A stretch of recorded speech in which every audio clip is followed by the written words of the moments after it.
Welcome to the third video in section 3.3, lesson 1.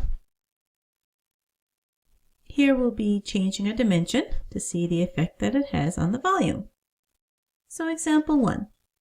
The height of the cone below is doubled. How many times greater did the volume change? So let's start by finding the volume of the cone as it is now.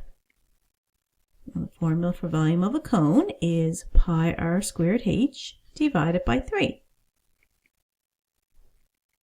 Now the radius is 3 centimeters and the height is 8 centimeters.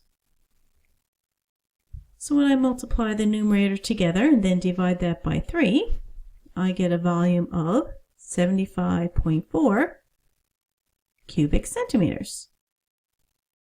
Now let's try doubling the height.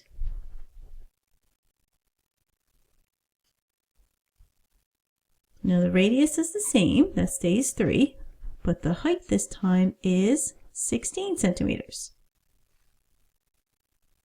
And when I put that in the calculator, I get 150.8.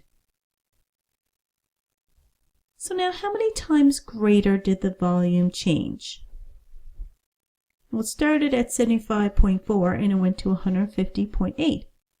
You might see that that was doubled. It was multiplied by 2. And a way to check that in the calculator is to take 150.8 and then divide that by 75.4. You'll see that you get 2. So we can say that the volume was increased by a factor of 2.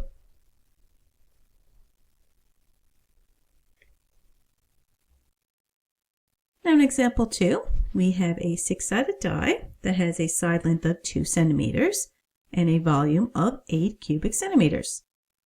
Now if one of these side lengths is tripled, will the volume also triple?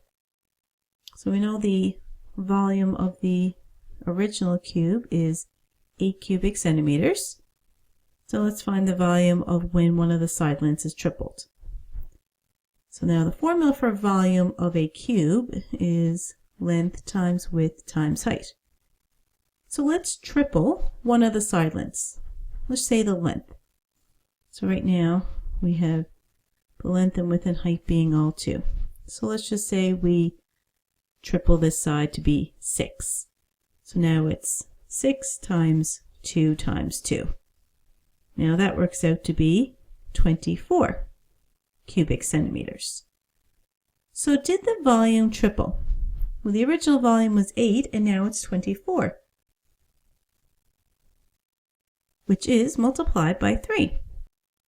So we can write, yes, the volume tripled.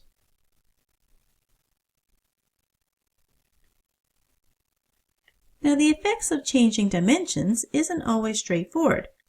You can try examining if 2 of the sides were tripled, or even if all 3 were, to see how the volume changed in those cases.